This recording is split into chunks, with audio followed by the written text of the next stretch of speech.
మనిషి సుఖంగా ఉన్నవాడు ఎలా చెడిపోతాడో చెప్పాడు ఈ శ్లోకంలో. మనం అందరం చాలా సుఖంగా ఉంటాం బాల్యం అంతా, ఎందుకంటే తల్లిదండ్రి అన్నీ చూసుకుంటారు. ఏం కావాలన్నా అమ్మ ఇస్తుంది, నాన్నగారు ఇస్తారు, మనకేం బాధ్యత ఏం లేదు, ఏదో చదువుకుంటే చాలు, అంతకంటే ఏం లేదు. నువ్వు ఎంత సంపాదించలేదు అని అడిగేవాళ్ళు ఎవరు లేరుగా. చదువుకోలేదు అంటే అడుగుతారు, మరి అడుగుతారు, సహజం. అంచేతన బాల్యం చాలా హాయిగా గడిచిపోతుంది. పెద్ద వయసుతో పోలిస్తే బాల్యం మంచిది. కానీ నిజంగా బాల్యం అంత హాయిగానే జీవితం అంతా గడిస్తే సమాజం రకరకాలుగా ఎందుకు ఉంటుంది? రోజు దినపత్రికలో వార్తలు చూసినా, టీవీలో వార్తలు చూసినా కడుపులో దేవేస్తూ ఉంటుంది. ఎందుకని? మనుషులు సుఖంగా ఉన్నవాళ్లే, హాయిగా ఉన్నవాళ్లే కోరికల కారణంగా, ఆ కోరికలు తీరకపోవడం కారణంగా, తీరకపోతే వచ్చే కోపం కారణంగా, కోపం వల్ల వచ్చే ఆవేశం కారణంగా, ఆవేశం వల్ల వీడు తీసుకునే చర్యల కారణంగా, ఆ చర్యలకి జరిగే ప్రతిచర్యల కారణంగా, వీటి వల్ల మొత్తం జరిగే నష్టం కారణంగా దెబ్బ అయిపోతున్నారు. దాన్నే కృష్ణుడు మన ప్రవర్తనని జాగ్రత్తగా చూసుకోవడం కోసం హెచ్చరిక మాత్రంగా చెబుతున్నాడు. అసలు ఏ విషయం గురించి ఎక్కువ ఆలోచిస్తామో దాని గురించే దాంతోనే మనకి సాంగత్యం ఏర్పడుతుంది. ఒకళ్ళు మనకి స్నేహితులండి 5 ఏళ్లుగా మేము క్లోజ్ ఫ్రెండ్స్ అంటారు. ఆ క్లోజ్ అన్న అక్షరంలో సీ తీసేయండి, లూజే. అంటే క్లోజ్కి లూజ్కి తేడా ఏమిటంటే ఒక అక్షరం. క్లోజ్ ఫ్రెండ్ లూజ్ ఫ్రెండ్ కావడం 1 నిమిషం పని.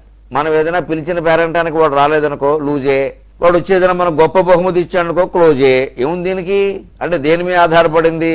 వాడు రావడం మీద, ఏదో ఇవ్వడం మీద ఆధారపడింది. నిజంగా వాడిని అభిమానించట్లేదు మనం, ఏదో ఇస్తాడు కాబట్టి అభిమానిస్తాం. లేకపోతే క్లోజ్ లూజ్ ఎలా అయింది, లూజ్ క్లోజ్ ఎలా అయింది? అంటే దేని గురించి ఎక్కువ ఆలోచిస్తూ ఉంటామో దాంతోనే అటాచ్మెంట్ ఉంటుంది మనకి. అంటే సాంగత్యం ఏర్పడ్డాక సంగాత్ సంజాయితే కామక, ఎవరి యందు మనకు సాంగత్యం ఏర్పడిందో, ఎవరితోటి లేదా ఏ విషయాలతో స్నేహమో అనుబంధం ఏర్పడిందో అక్కడే కోరికలు పడతాయి. కామాత్ క్రోధోభిజాయితే, ఆ కోరిక తీరనప్పుడు కలిగేదే క్రోధం. కోరిక తీరితే కోపం ఎందుకు వస్తుందండి? మీరు మీ వయసులో పిల్లలుగా ఉన్నప్పుడు కూడా ఏవేవో తల్లిదండ్రులను అడుగుతూ ఉంటారు. అవి తీరిస్తే బాగానే ఉంటుంది, తీర్చకపోతే ఎప్పుడు అడిగినా కాదంటావు డాడీ అంటాం. ఇలా మనం ఎప్పుడు అడిగినా కాదన్నారు ఏమిటి? కొన్నే కాదన్నారు. కానీ మనకి ఇది బాగా ఇష్టం అవడం వల్ల ఎప్పుడు అడిగినా కాదంటావు. ఇంత పెద్ద నేరారోపణ చేశాం మనం, కోర్టులో ముద్దాయిని చేసాం తండ్రిని, కష్టపడి సంపాదించేవాడిని. వెంటనే ఆయన ఏమంటాడు, అప్పుడు అది ఇచ్చానుగా ఇప్పుడు ఇది ఇచ్చాను, ఇప్పుడు ఇవ్వకపోతే అవన్నీ ఇవ్వనట్టే. అయితే అంతే. ఇప్పుడు ఇది ఒకటి ఇవ్వకపోతే అవన్నీ ఇవ్వనట్టే. 10 వస్తువులు మనకు అడిగితే ఇచ్చినవాడు 11ది ఇవ్వకపోతే 10 ఇవ్వనట్టేనా?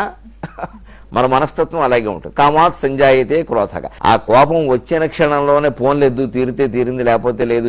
ఇలాంటి కోరికలు తీరని వాళ్ళు ఎంతమంది ఉన్నారు? అని అక్కడికి వదిలేస్తే గొడవ లేదు. దాన్నే పట్టుకుని కూర్చుంటే అది మూర్ఛ స్థితిలోకి తీసుకెళ్ళిపోతుంది. ఆవేశం అనమాట. సమ్మోహం అంటే ఆవేశం. సమ్మోహితులు అయ్యారంటే ఆవేశంలో ఏం చేస్తున్నారో తెలియదు. అది క్రోధావేశం, కామావేశం, లోభావేశం, ఏదైనా కావచ్చు. ఆవేశంలో మళ్ళీ 16 రకాలు ఉన్నాయి. ఆ ఆవేశంలోనే మనిషి మతి కోల్పోతాడు, స్మృతి విభ్రమక. అసలు తాను ఏమిటి, మగవాడా, ఆడదా, పెద్ద, చిన్న, చదువుకున్నవాడా, సంస్కారవంతుడా, ఇవన్నీ మర్చిపోతాడండి. ఆ స్మృతిని కోల్పోవడం వల్ల, సంస్కారం కోల్పోవడం వల్ల బుద్ధి నశించిపోతుంది. అంటే ఏం చేస్తున్నాడో తెలియదు. ఇంకా భేదాలు ఎటువంటి లోకంలో మనం పాటించే మర్యాదలన్నీ ఉంటాయే, అటువంటి భేదాలు ఏవి మనకి తెలియవు. ఒక భర్త, ఒక స్త్రీ తన భర్తతో ఒకలా మాట్లాడుతుంది, తన కొడుకుతో ఇంకోలా మాట్లాడుతుంది కదా, వాళ్ళ నాన్నగారితో ఇంకోలా మాట్లాడుతుంది. మీరు గమనించండి. ఒకే ఆవిడమ్మ, వాళ్ళ నాన్నగారితో మాట్లాడే విధానం వేరు, తన భర్తతో మాట్లాడే విధానం వేరు, తన కొడుకుతో మాట్లాడే విధానం వేరు. దేన్ని తప్పుపడతారు మీరు? దేన్ని తప్పుపడతారు. అందరినీ ఆవిడ బాగానే చూసుకుంటుంది. కానీ ముగ్గురితోనూ 3 రకాలుగానే ఉండాలి. సరిగ్గా బుద్ధినాశం అయినప్పుడు జరిగే పొరపాటు ఏమిటి అంటే ఈ తేడాలు కోల్పోతాడు. అందరితోనూ ఒకలా మాట్లాడితే భర్తతో మాట్లాడినట్టుగా తండ్రితో మాట్లాడతారా? భర్తతో మాట్లాడినట్టుగా కొడుకుతో మాట్లాడతారా? తేడాలు లేవా? తేడాలు భౌతికంగా ఎప్పుడూ ఉండాలి. ఆధ్యాత్మికమైన లోతుల్లో గడితే మనం ఈ శరీరం కాదు అని తెలుసుకుంటే ఆ స్థితి వేరు. అంత స్థితి ఎవరికీ లేదుగా. అంచేత భౌతికంగా మనం మాన మర్యాదలన్నీ పాటించాలి. అవి కోల్పోకుండా ఉండాలి. ఆ సంస్కారం మిగిలి ఉండాలి అంటే కోపం రాకుండా చూసుకోవాలి. కోపం ఎందుకు వస్తుంది? కోరిక తీరకపోవడం వల్ల వస్తుంది. కాబట్టి ఏం చేయాలి? ఈ తీరాలి అనుకునే కోరిక అంత ముఖ్యమా?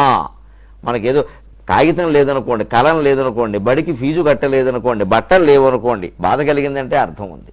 కానీ 60,000 రూపాయలు ఫోన్ లేకపోతే బాధ ఎందుకు? అది అవసరమా? కేవలం షోకు. మనకి AC class room, AC bus అవన్నీ ఎందుకు? అవేం అవసరం లేదు. ఇలాగ కోరికలను ఎక్కడికెక్కడ తగ్గించుకోవాలి తప్ప తీర్చలేదని కోపాలు తెచ్చుకోకూడదు. అది మనకి విద్యార్థి దశలో బాగా నేర్చుకోవాల్సిన విషయం. ఇది పెద్దవాళ్ళకి కూడా ఉపయోగిస్తుంది. క్రోధాత్ భవతి సమ్మోహక, సమ్మోహాత్ స్మృతి విభ్రమక, స్మృతిభ్రంశాత్ బుద్ధినాశక, బుద్ధినాశాత్ ప్రణశ్యతి.